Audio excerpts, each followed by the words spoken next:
Hello बच्चों, चलिए प्रश्न को पढ़ते हैं। मनुष्य की वाहिनी युक्त अंतःस्रावी ग्रंथियों के नाम लिखिए। ये कौन कौन से हार्मोन्स उत्पन्न करती है और इनका शरीर पर क्या प्रभाव पड़ता है। कौन सा हार्मोन कोशिकाओं को ग्लूकोज के उपयोग की क्षमता प्रदान करता है। इसकी कमी से उत्पन्न रोग का निदान कैसे होता है। तो आइए हम देखते हैं यह प्रश्न में हमें क्या बताना है कि मनुष्य की वाहिनी युक्त अंतःस्रावी ग्रंथि का नाम क्या है। साथ ही साथ यह जो ग्रंथि है कौन कौन से हार्मोन उत्पन्न करती है और इनका शरीर पर क्या प्रभाव पड़ता है और कौन सा हार्मोन कोशिकाओं को ग्लूकोज के उपयोग की क्षमता प्रदान करता है और अगर इसकी कमी हो जाती है तो उत्पन्न रोग का निदान कैसे होता है। तो आइए सबसे पहले इस प्रश्न में जो है मुख्य अवधारणा को देखते हैं। मुख्य अवधारणा को देखते हैं। मुख्य अवधारणा की बात करते हैं तो इस प्रश्न में हो जाएगा अंतःस्रावी ग्रंथि। अंतःस्रावी ग्रंथि। तो अगर अंतःस्रावी ग्रंथि की बात करें तो यह क्या होते हैं। यह जो होते हैं शरीर की विभिन्न क्रियाओं का नियमन तथा नियंत्रण तंत्रिका तंत्र एवं हार्मोन से होता है। किससे होता है। हार्मोन से जो है होता है। हार्मोन जो होते हैं अंतःस्रावी ग्रंथियों से बनाती है। इन ग्रंथियों के स्रावी पदार्थ सीधे रुधिर से मिल जाते हैं एवं इसी माध्यम से अपने लक्ष्य ऊतक तक पहुंचते हैं। हमारे शरीर में विभिन्न प्रकार की अंतःस्रावी ग्रंथियां हैं जिससे क्या स्रावित होता है। हार्मोन स्रावित होता है। इस प्रश्न में हमें पूछा है, पहला प्रश्न है कि मनुष्य की वाहिनी युक्त अंतःस्रावी ग्रंथियों के नाम लिखिए। तो क्या होते हैं जो अंतःस्रावी ग्रंथियां होते हैं सामान्यतः वाहिनी विहीन होते हैं, लेकिन अग्न्याशय जो होता है, अग्न्याशय ग्रंथि वह क्या होता है, वाहिनी युक्त होता है। क्योंकि अग्न्याशय एक जो है अंतःस्रावी ग्रंथि के साथ साथ जो है बहिःस्रावी ग्रंथि के रूप में भी कार्य करता है, इसलिए इसे हम मिश्रित ग्रंथि के नाम से जानते हैं। मिश्रित ग्रंथि के नाम से जानते हैं। अगर बात करें बहिःस्रावी भाग की तो इसका कार्य यह होता है कि पाचन एंजाइमों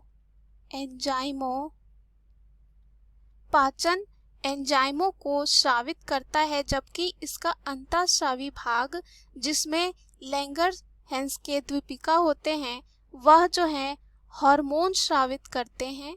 क्या करते हैं। हार्मोन स्रावित करते हैं। अब दूसरा प्रश्न यही पूछा है कि ये कौन कौन से हार्मोन उत्पन्न करती है। तो चलिए हार्मोन को देखते हैं। लैंगरहैंस का द्वीप जो होता है उसमें जो है 4 प्रकार की कोशिका होता है। 4 प्रकार की जो है कोशिका होता है। अब ये कोशिकाएं क्या होते हैं देखते हैं। पहला जो होता है वह होता है अल्फा कोशिका। पहला जो होता है वह होता है अल्फा कोशिका। यह जो है हार्मोन स्रावित करता है उसका नाम है ग्लूकागॉन। अब इसी प्रश्न में पूछा है कि ये जो हार्मोन उत्पन्न होती है इनका शरीर पर क्या प्रभाव पड़ता है। यानी कि अगर हम ग्लूकागॉन का बात करते हैं तो यह क्या करता है, यकृत ग्लाइकोजन ग्लाइकोजन का रक्त शर्करा यानी कि ग्लाइकोजेनोलिसिस में परिवर्तन करता है। साथ ही साथ अमीनो अम्ल और वसा जिसे हम ग्लाइकोनोजेनेसिस कहते हैं यानी कि ग्लूकोज का निर्माण करता है। तो यहाँ पर पहला हार्मोन जो हो जाएगा वह होगा ग्लूकागॉन। तो इस प्रश्न में हमें कौन कौन से हार्मोन उत्पन्न करती है यह पूछा गया है। दूसरे हार्मोन की बात करते हैं तो दूसरा जो हार्मोन होता है वह स्रावित होता है बीटा कोशिका से और इस हार्मोन का नाम है इंसुलिन। अब इसका प्रभाव क्या होता है और कार्य क्या है? यह क्या करता है? रक्त ग्लूकोज या बोल सकते हैं शर्करा के स्तर को क्या करता है? नियंत्रित करता है। अगर शर्करा बहुत ज्यादा हो गया है शरीर में तो उसके मात्रा को क्या करेगा? स्तर को क्या करेगा? नियंत्रित करेगा। उसके बाद तीसरा जो हार्मोन होता है वह स्रावित होता है डेल्टा कोशिका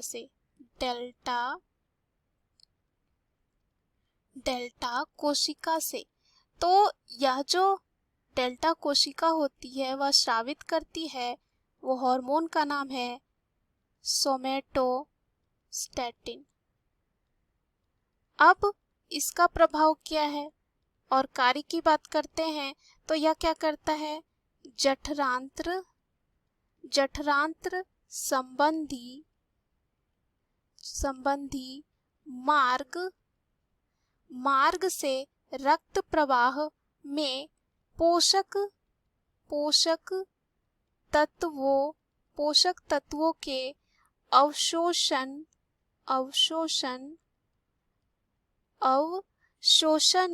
की दर को जो है कम करता है। साथ ही साथ इंसुलिन ग्लाइकोजन का अवरोध करने वाला होता है।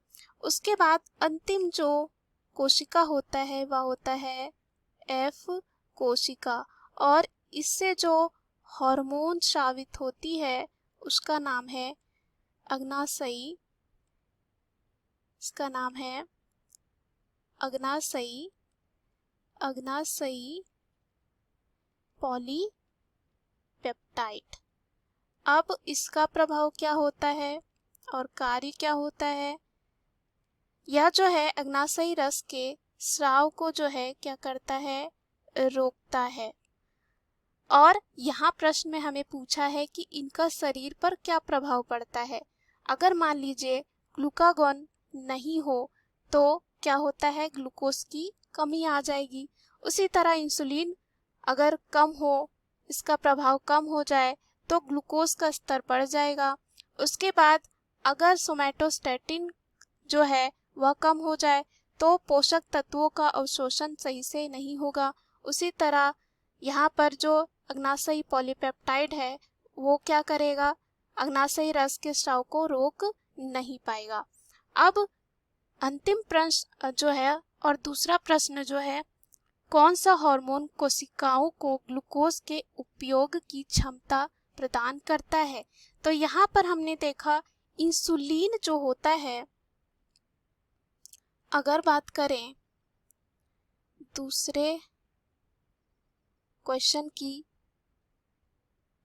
तो इंसुलिन जो होता है, इंसुलिन जो हार्मोन होता है वो क्या करता है? ग्लूकोज के उपयोग की क्षमता को जो है प्रदान करता है। उसके बाद दूसरा प्रश्न ये है कि इसकी कमी से उत्पन्न रोग का निदान कैसे होता है। तो इस प्रश्न में हमें ये पूछा है कि जो इंसुलिन हार्मोन है उसकी कमी से कौन सा रोग होता है और इसका निदान कैसे होता है।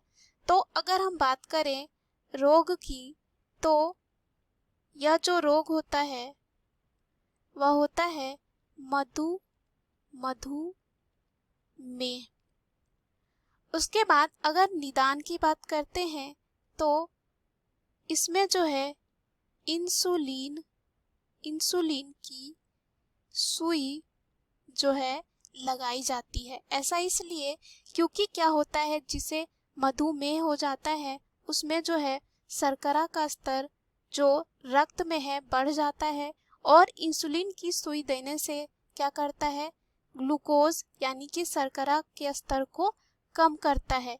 और मधुमेह तब होता है जब शर्करा का स्तर बहुत ही ज़्यादा हो जाता है हमारे शरीर में। और भी जो है नियमित जो है व्यायाम करके, साथ ही साथ जो है सही खाना खाकर जो है हम क्या कर सकते हैं, ग्लूकोज का जो स्तर है उसको कम कर सकते हैं। मुख्य अवधारणा के आधार पर हमने ये सिद्ध कर लिया है कि अंतःस्रावी ग्रंथि क्या है और कौन सी ग्रंथि जो है वाहिनी युक्त होता है। आशा करती हूँ यह प्रश्न आपको समझ में आया होगा। धन्यवाद।